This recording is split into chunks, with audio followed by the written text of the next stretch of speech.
Salut tout le monde, on se retrouve aujourd'hui pour le bilan du Cold Winter Challenge. Donc j'avais mis 5 livres et pour une fois j'ai lu les 5 livres. Donc aujourd'hui nous allons parler de Un goût de cannelle et d'espoir de Sarah McCoy, Un Noël pas comme les autres de Mélanie Tellier, Quand le bonheur scintille de Janice K. Johnson, Joyeux Noël de Donna Van Leer, je n'ai jamais su prononcer ce nom de famille.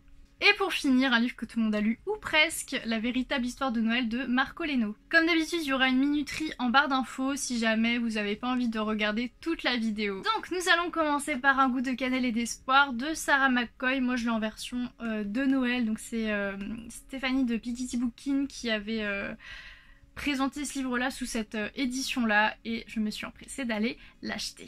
Donc cette histoire va se dérouler durant deux époques, donc pendant la Seconde Guerre mondiale et en 2017. Alors pour la Seconde Guerre mondiale, on va suivre le personnage d'Elsie qui vit dans une famille allemande pendant la Seconde Guerre mondiale. Et c'est vrai que ça m'a fait très bizarre parce que je lis assez souvent des livres sur la Seconde Guerre mondiale, mais toujours par rapport à des personnes juives, et j'ai jamais rien lu qui concernait une famille allemande. Du coup c'est vrai que ça m'a fait un petit peu bizarre, c'était très nouveau pour moi. Et puis un jour tout va être chamboulé dans la vie d'Elsie puisque le 24 je crois, il y a un petit garçon juif qui va toquer à sa porte. Et je ne vous en dis pas plus. Du côté de l'époque de 2017, on va suivre une journaliste qui est complètement perdue, qui s'accroche pour faire carrière dans le journalisme, qui doit faire un article et qui va se rendre dans une boulangerie. Et cette boulangerie, on la connaît. Voilà, elle n'est pas méconnue, tout simplement parce que c'est là où travaille Elsie. Alors au niveau des personnages, du coup, je vais faire un petit bilan sur les deux époques, puisque dans les chapitres sur la Seconde Guerre mondiale, on va suivre Elsie en tant que personnage principal. C'est une femme qui est courageuse, enfin une adolescente plutôt courageuse, déterminée, qui a vraiment un grand cœur, beaucoup d'amour en elle. Et en fait, ce que j'ai aimé chez elle, c'est que c'est un personnage qui aide beaucoup les autres, mais qui est très modeste, parce qu'au final, elle ne s'en rend même pas compte qu'elle aide les autres. Et ça, j'aime beaucoup ce type de personnage, c'est très agréable à suivre. Du coup, Elsie, je l'ai vraiment adorée, super personnage. Maintenant, ce qui concerne l'époque donc de nos jours entre guillemets, donc en 2017, on va suivre Reba, donc cette journaliste qui est complètement perdue autant sur le plan professionnel que amoureux. Alors elle, je l'ai un petit peu moins aimée parce que c'est vrai qu'elle était quand même assez contradictoire cette petite dame. Voilà, elle savait pas trop ce qu'elle voulait, elle savait pas vraiment où aller, que faire de sa vie. Et le point commun entre ces deux époques et ces deux personnages principaux, c'est tout simplement que, dans ces 500 pages, on va voir leur évolution, leur très belle évolution. Et c'est super intéressant, en fait, la psychologie des personnages est très intéressante, j'ai vraiment adoré. Donc tout change, hein. Leurs idées, leur mentalité, elles prennent conscience de beaucoup de choses et c'est tellement intéressant. Ensuite, ce livre se passe essentiellement dans une boulangerie. J'adore manger et j'adore les livres où il y a plein de descriptions de nourriture. Donc là c'était des pâtisseries allemandes, mais c'était quand même un régal à lire et ça donnait vraiment l'eau à la bouche. En plus, ce que j'ai aussi beaucoup apprécié, c'est qu'à la fin du livre il y a des recettes de pâtisserie, enfin des recettes de cuisine en fait. Et en fait ces recettes elles sont incluses à l'histoire et c'est tellement réaliste, c'est tellement bien fait, vraiment chapeau.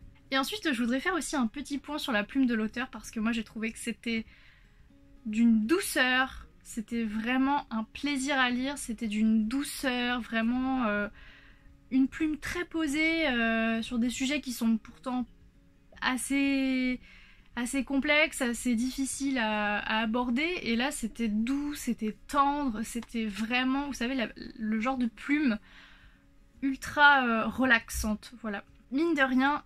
Et il y a une chose à laquelle je ne m'attendais pas, c'est que c'est un livre qui m'a fait beaucoup réfléchir sur plusieurs points. Et j'aime beaucoup réfléchir, prendre conscience des choses, j'aime beaucoup ça. Et c'est un livre qui m'a aussi donné plein d'émotions et j'aime énormément quand je ressens plein d'émotions. La fin, elle m'a chamboulée, vraiment c'était très émouvant et du coup je vous le recommande à tous. Pour moi il vaut un 8 sur 10. Ensuite j'ai lu Un Noël pas comme les autres de Mélanie Tellier, donc c'est vraiment un tout petit livre Et sa particularité, c'est que c'est un livre adapté pour les lecteurs dyslexiques. Et moi, je trouve vraiment que c'est absolument génial d'avoir des livres comme ça. Comme ça, il n'y a pas de... Tout le monde peut lire et ça, c'est génial. Donc c'est écrit assez gros. C'est très espacé, donc moi je trouve vraiment ça super. Et il est tout petit, donc super. Donc on va suivre Isa qui vit dans une famille plutôt aisée, donc tout va bien dans sa vie, mais ses parents travaillent énormément et ils n'ont aucun temps à lui accorder. Un jour avec ses copines, eh bien elles vont se moquer d'une personne et ça va tellement l'affecter qu'elles vont se retrouver dans le bureau du directeur et Isa va avoir une punition assez spéciale qui va absolument tout changer. Donc déjà moi ce que j'ai apprécié c'est le personnage d'Isa parce qu'il est très réel, c'est assez courant qu'il y ait des adolescents qui manquent d'amour et qui canalisent ça en colère et rejettent tout ça sur les autres. Je trouve ça très réaliste malheureusement. Et vraiment j'ai apprécié ce personnage parce que petit à petit on la voit évoluer pour aller dans un sens positif et ça c'est super cool. Ça fait passer vraiment un beau message. Et ensuite quelque chose que j'ai vraiment apprécié mais tellement, c'est que dans ce tout petit livre on parle de cyberharcèlement, de popularité et d'impopularité et de pauvreté. Et je vous avoue que je m'attendais pas du tout à avoir des thèmes si importants dans ce tout petit livre. Et ça a été vraiment une très grande surprise et surtout ça m'a vraiment fait plaisir que des thèmes si importants soient mis en valeur. Parce que je pense que le public visé dans ce livre-là c'est surtout des enfants ou des préadolescents, mais voilà, du coup ça apporte vraiment un côté réel de ce qui se passe et enfin je trouve ça génial. Et ensuite ce que je n'attendais pas non plus c'est que ce livre m'a attendri, c'était tendre, c'était plein de joie, plein d'espoir, c'était très joli. Et j'ai pleuré à la fin parce que c'était vraiment très bien écrit, très bien fait. J'ai vraiment adoré ce travail. Bon, ce n'est pas un coup de cœur, mais c'est vraiment du très beau travail. Moi, je suis un peu plus vieille, donc j'ai plus d'attentes, je pense, au niveau de mes lectures. Donc c'est pas un coup de cœur, mais vraiment une très bonne lecture. Et comme je l'ai dit, je le rappelle, c'est un livre adapté aux lecteurs dyslexiques. Du coup, totalement ravie. Et pour moi, ce livre vaut un 7 sur 10. Donc maintenant, nous allons parler de Quand le bonheur scintille de Janice K. Johnson. Alors ça, c'est un livre que j'ai dans ma palle depuis 2-3 ans. Il me tentait beaucoup, mais j'arrivais pas à me lancer parce que c'est une petite romance. Je suis pas fan des romances. En fait, ce qui m'intéressait surtout dans ce livre-là, c'est pas la romance en fait. C'est le sujet lui-même. Je vous explique en vous résumant le livre. Donc on va suivre Suzanne, qui est célibataire et qui va adopter 2 enfants. Comme elle est très contente et qu'elle sait pas trop à qui l'annoncer, et elle court chez son voisin pour lui dire « Ah, je vais adopter des enfants, yes !» Voilà, donc on se doute bien entre qui et qui va se dérouler la romance, hein. Et moi c'est pas la romance elle-même qui m'intéressait, c'est l'adoption des 2 enfants. Je voulais vraiment savoir la psychologie des personnages, comment ça allait se passer, comment ça allait se dérouler et tout ça. Donc si on fait un petit point sur les personnages, donc on a Suzanne, la future mère adoptive. Je suis un peu mitigée parce que elle est très gentille, hein, elle est très gentille, mais j'ai trouvé aucun défaut en elle en fait. Et ça fait ressortir un personnage trop parfait, et moi les personnages trop parfaits, je n'aime pas ça, c'est pas réaliste, c'est pas crédible, donc ouais, voilà, je pense qu'elle aurait pu être un petit peu plus retravaillée. Ensuite on a Tom, donc ce fameux voisin. Eh bien Tom, alors là, dépit total. Eh bien Tom en fait, lui, il est prêt à tout, il est vraiment prêt à consacrer toutes ses journées à préparer l'arrivée des enfants de Suzanne. Et c'est pas crédible en fait, hein, on est bien d'accord. Enfin, je veux dire, dans la vie réelle, qui fait ça? Oui, je suis certaine qu'il y a des personnes qui le feraient, mais pas grand monde, donc pour moi c'est pas crédible et franchement ça m'a pas trop plu. Ça fait un peu le voisin chevalier servant et ça me plaît pas. Voilà, c'est pas crédible, là les 2 personnages principaux, non. Ensuite, les enfants. Donc on a Sophia qui est une petite fille très mature, très têtue, avec un fort caractère, qui sait ce qu'elle veut parce qu'elle a beaucoup souffert. Et on a Jake, qui est un petit peu plus en retrait, souvent dans les jupons de sa sœur, entre guillemets, Et j'ai beaucoup apprécié ces deux personnages-là parce que on voit vraiment l'évolution de ces enfants dans leur nouvelle maison, famille et environnement. Et ça, c'était super intéressant. Du coup, bah, comme je l'ai prédit, je n'ai pas aimé la romance, hein, voilà. Mais j'ai beaucoup apprécié l'évolution de cette nouvelle famille qui s'est formée.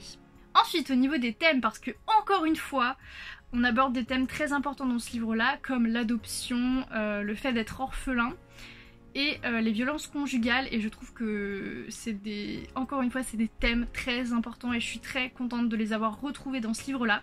Maintenant, alors au début de ma lecture, ça partait très très bien, j'étais vraiment plongée dedans, et puis rapidement, j'ai commencé un peu à me lasser, parce que y avait beaucoup de longueur, et au final, il se passe pas grand chose. Donc certes, on a des activités, des petites péripéties, mais c'est rien de folichon, donc pour moi c'est un petit peu plat. Donc je me suis rapidement lassée, et au final, cette lecture qui aurait pu être superbe, au final je suis un peu mitigée déçue, voilà. Donc pour moi ce livre vaut un 5 sur 10. Ensuite j'ai lu le deuxième tome de Christmas Hope, donc Joyeux Noël de Donna Van Leer. Alors j'avais adoré le premier tome qui était Les souliers de Noël, vraiment c'était une superbe lecture. Un poil triste, tout court, mais c'était vraiment super intéressant, c'était très bien écrit. Et du coup, eh bien, dans ce livre-là, on va suivre l'un des personnages qu'on a rencontré dans le premier tome, qui était enfant dans le premier tome. Ici, il est adulte. J'ai adoré Nathan dans le premier tome. Je ne l'ai pas aimé dans ce deuxième tome. Je l'ai trouvé tellement fade, il était tout le temps incertain, complètement perdu, il pensait tout le temps à son passé. C'est un personnage qui est bloqué dans son passé, qui n'avance pas. Et c'est chiant, très honnêtement c'est chiant, moi j'ai pas apprécié, donc quand tu lis une histoire et que tu n'aimes pas le personnage principal, bon, voilà. Ensuite aussi je pense que ce qui m'a manqué, autant pour Nathan que les autres personnages, c'est qu'il y avait vraiment un manque d'émotion en fait. Moi j'ai besoin d'émotion pour m'attacher au personnage, et là il y avait rien, c'était un peu du vide, du coup ça a été compliqué. Et il y avait beaucoup de longueur. Mais ça, je pense que c'est associé au fait que j'ai pas aimé du tout les personnages, donc bon. Et l'histoire se déroule complètement en fait dans un hôpital. Donc moi ça me dérange pas que ce soit dans un hôpital. Le seul petit truc qui m'a un petit peu fait tiquer, c'est que pour une histoire de Noël, c'est censé être une jolie fête, une jolie période. Et dans ce livre-là, en fait, il n'y a pas d'espoir, il n'y a pas de bonnes nouvelles, il n'y a pas de bonheur, et on est vraiment plongé dans la tristesse. Et en fait, c'est pas comme dans le premier tome. En fait, dans le premier tome, c'était triste, mais il y avait quand même du bonheur. Là, il n'y a rien. Du coup, c'est hyper triste. Donc pour conclure, c'est une déception ce livre. Bon, il a quand même 5 sur 10, mais je m'attendais vraiment à mieux. Donc voilà, j'aurais peut-être pas dû le lire.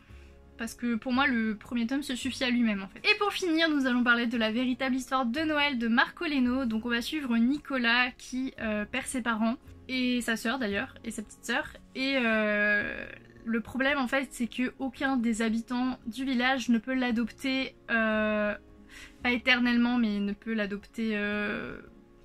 ne peut vraiment l'adopter. Donc ce qui est mis en place, c'est qu'à chaque Noël, Nicolas va changer de foyer. Comme ça, tout le monde aura de l'argent pour subvenir à ses propres besoins et aux besoins de Nicolas. Et la grande passion de Nicolas, c'est de fabriquer des jouets, donc je vous laisse un petit peu deviner la suite de l'histoire. Donc, alors, Nicolas, donc ce personnage principal, au final, eh bien, ça ne l'a pas fait. Nicolas a perdu ses parents, et... on va suivre un Nicolas qui est très seul, qui est très reclus, très renfermé sur lui-même, qui est têtu, qui n'est pas forcément agréable.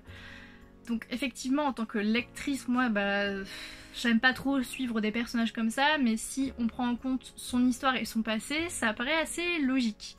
Ça paraît normal, entre guillemets.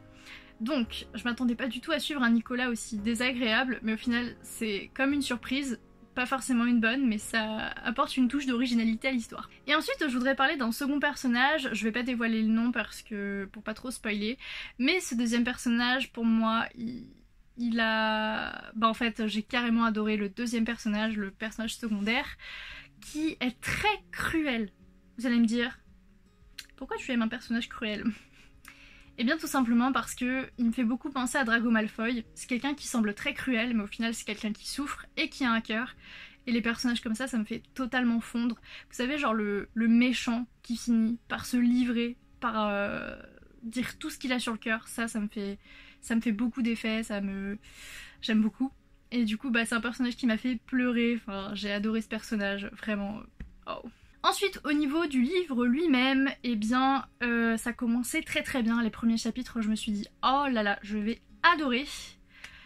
Et puis, à un moment dans le livre, vers la fin, je crois, le quart de la fin, ça veut rien dire, mais là j'ai commencé à me dire, bon bah c'est un petit peu répétitif quand même, c'est un petit peu chiant, un petit peu long.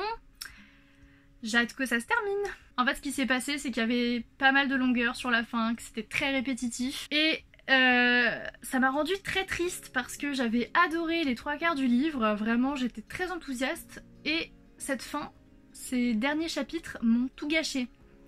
Donc en fait, je sais que j'ai passé une bonne lecture, mais les derniers chapitres ont tout gâché. Et ça c'est comme si en fait, j'ai la sensation d'avoir perdu ma lecture. Et c'est un peu triste. Donc voilà, ça partait bien, ça a fini mal, donc forcément je suis mitigée sur ma lecture. Le personnage principal, personnage secondaire, yes. Et bah il manquait aussi un peu de joie et d'espoir, c'était un peu tristounet aussi, il n'y avait pas beaucoup de bonheur, donc bon. Donc pour moi ce livre vaut un 5 sur 10. Voilà, cette update est terminée, comme vous le voyez, j'ai rempli mon objectif de lire tous mes livres du Cold Winter Challenge. Je suis très contente parce que c'est la première fois que ça arrive, même si ça fait que 2 ans que je participe à ce challenge. Et je vous fais plein de gros bisous, salut!